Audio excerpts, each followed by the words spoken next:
छत्तीसगढ़ कांग्रेस ने अपने 90 विधानसभा के उम्मीदवारों की लिस्ट जारी कर दी है और इस लिस्ट में जो खास बात देखने को मिला है वो यह है कि 22 विधायकों को इस बार इस चुनाव में नहीं उतारा गया है। जी हाँ, 22 विधायकों का टिकट काट दिया गया है, जो कि एक बड़ी खबर है इस लिस्ट में। और टिकट ना देने का कारण कांग्रेस ने बताया है कि लोकल लेवल पर जो एंटी इनकम्बेंसी रही है उसकी वजह से उन विधायकों का टिकट काटा गया है। इसका निर्णय लोकल के नेताओं के रिव्यू के द्वारा भी लिया गया है।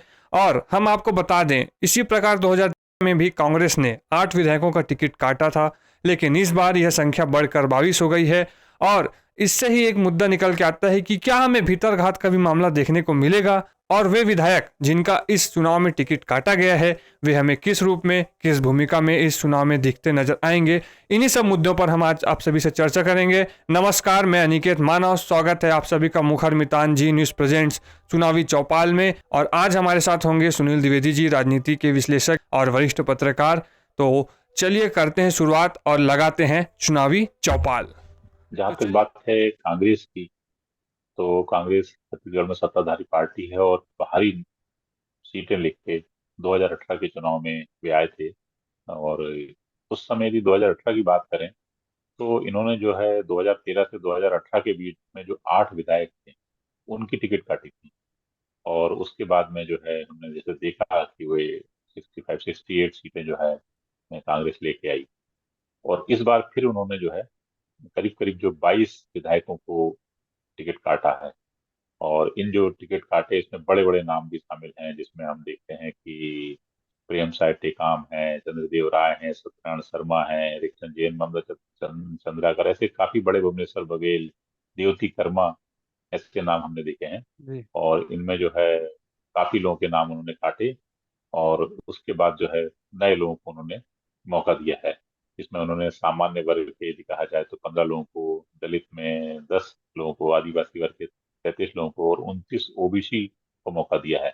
अल्पसंख्यक में एक मुसलमान से 3 अल्पसंख्यकों को उन्होंने मौका दिया है, जिसमें सिख समाज के हैं, जैन समाज को भी अल्पसंख्यक नहीं माना जाता है। तो इस हिसाब से जो है 90 विधानसभा सीटों के लिए जो कांग्रेस ने प्रत्याशी अपने घोषित किए हैं उनमें जो है काफी उन्होंने नाम जो विधायकों के काट के और नए लोगों को जो मौका दिया है। इसमें 50 साल से कम उम्र वाले जो लोग हैं उनको जो 50% टिकट देने का संकल्प रखा था वो तो पूरा उनका नहीं हो पाया है। लेकिन फिर भी काफी युवा प्रत्याशियों को भी उन्होंने मौका दिया है। और यदि ये कहा जाए कि जो नए चेहरे जो मैदान में उतारे हैं, जिसमें रमेश सिंह, राजकुमार मरावी, डॉक्टर अजय तिर्की, विद्या विश्वदार, दुलेश्वरी सिद्धार, अटल श्रीवास्तव, ऐसे काफी चेहरे हैं जो उन्होंने फिर से मैदान में उतारे हैं। और जिन 8 विधायकों के उन्होंने टिकट काटे हैं थे 2018 में, वहीं इस बार जो है उन्होंने, पिछली बार उन्होंने 43 नए चेहरों को मैदान में उतारा था और उसमें से 68 सीटें उन्होंने जीती थी। तो इस बार कांग्रेस अभी भी ये सोच रही है, वो जो पुराने विधायक हैं उनके टिकट काट के जो एंटी इनकम्बेंसी वाला जो मामला होता है उससे अपना पीछा छुड़ा लेगी। और काफी जो नए लोग हैं वो आके यदि टिकट लेते हैं और उनको टिकट मिलती है और वो चुनाव लड़ते हैं तो ज्यादा उनको जीत मिल सकती है। ऐसा कांग्रेस का ये सोचना है। और इस आधार पर पहली बार जो है यदि कहा जाए तो 22-3-66 होता है, तो करीब करीब एक तिहाई विधायकों के टिकट काट के और कांग्रेस मैदान में है।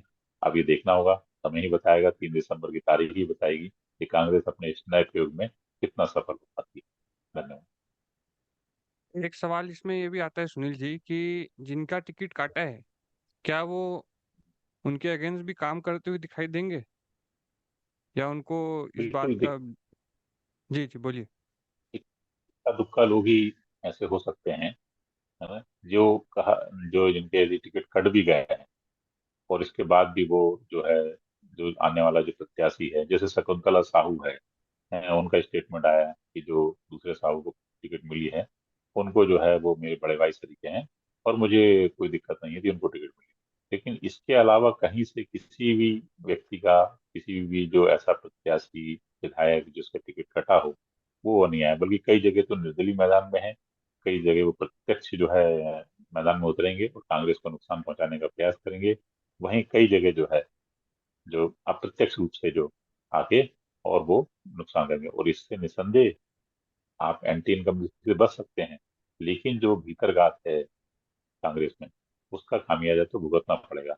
और यदि एक अनुमान की बात की जाए तो ये जो 22 सीटों में जहाँ पे विधायकों को टिकट काटे गए हैं, उनमें कांग्रेस को कम से कम 10 से 12 सीटों पे जो मुकाबला तगड़ा होगा। लेकिन इसके साथ ये भी है कि उनमें से कुछ जगह भाजपा की भी बागी मैदान में, इसलिए ले दे के मामले थोड़े बराबर हो जाते हैं। जी नहीं, हाँ। भीतरघात का मामला इसलिए भी सामने देखने को आता है क्योंकि अगर जो प्रत्याशी इस बार लड़ रहा है उसको अगर जीत मिलती है तो उनका जो मौका होता है अगले बार वो उनको कटता नजर आता है। इस वजह से वो भीतरघात करने का भी कोशिश करते हुए हैं। ऐसा पिछले हमने कई बार देखा भी है। बिल्कुल बिल्कुल। तो इसलिए हर एक प्रत्याशी चाहता है, आजकल राजनीति जो है सेवा का तो मामला रह नहीं गई है, और ना ही उद्देश्य ये है कि हमारी पार्टी को जिताना, एक ही उद्देश्य है कि हमको खुद को जीतना है। और इसीलिए जब उनको अपने भविष्य पे कुछ भी दिखता है कि यार अगली बार यदि हम यहाँ से हमारा कांग्रेस के प्रत्याशी जीत गया तो हमारे पत्ते कट जाएंगे, तो निस्संदेह वो जो है उसे हराने के लिए पूरी ताकत लगाते हैं। इसमें कोई छुपी हुई बात नहीं है। और ये राजनीतिक दल के सारे आका भी जानते हैं। इसी हिसाब हम्म। से जो है कुछ कुछ सेट करने का प्रयास किया जाता है, कुछ बगावत को कम करने का प्रयास किया जाता है। लेकिन इसके बाद भी जो है ऊपर से भले वो कुछ भी कहें, पर अंदर से जो है वो सारे कोशिश करते हैं कि जिसको हमारे बदले टिकट मिली है, जो हमारे लिए खतरा बन सकता है, उसको किसी ना किसी प्रकार से हराएं। धन्यवाद। कई बार कई बार ऐसा भी देखने में आ जाता है कि जो दोनों तरफ से कम भीतरघात करेगा उसकी पार्टी जीतेगी। कांग्रेस और भाजपा के दोनों प्रत्याशी भीतरघात करते हैं, जिसके तरफ से कम हुआ वो उसको जीत मिल गया ऐसा। निस्संदेह जो अपने भीतरघातियों को सेट कर लेगा या उनको कमजोर कर लेगा, या वो जितना भीतरघात कर सकते हैं उससे ज्यादा वोटों को कर लेगा, तो वो निस्संदेह जो है जीत हासिल होगी उसकी। ये 22 सीटों में काफी मुकाबला देखने लायक रहेगा। जिस प्रकार आपने बताया कि टिकट काटे गए हैं और परिणाम क्या आता है हम इसका बाद में भी एनालिसिस करेंगे जरूर, क्योंकि ये दोनों पार्टियों के लिए भी बहुत जरूरी है। और कांग्रेस के 22 टिकट कटे हैं तो उनके जो विधायक रहे थे उनका क्या प्रदर्शन रहता है उनके क्षेत्रों में, इसको भी देखना जरूरी होगा। और इस बार 22 जो विधायक लड़ रहे हैं उनका क्या परिणाम आता है हम जरूर उसका एक असेसमेंट आपके सामने लाएंगे। धन्यवाद एक बार फिर से सुनील जी आपका। तो साथियों, आपको कैसा लगा वीडियो जरूर बताएं। और सुनील जी हमारे साथ वरिष्ठ पत्रकार राजनीतिक विश्लेषज्ञ थे और उनका हम फिर से एक बार धन्यवाद देना चाहेंगे उनके कीमती समय के लिए। और अगले वीडियो में हम और आपके लिए कुछ नया लेकर आएंगे, तो बने रहिए मुखर मैदान के साथ। फिलहाल के लिए हम आप सभी से अलविदा लेते हैं। जय हिंद।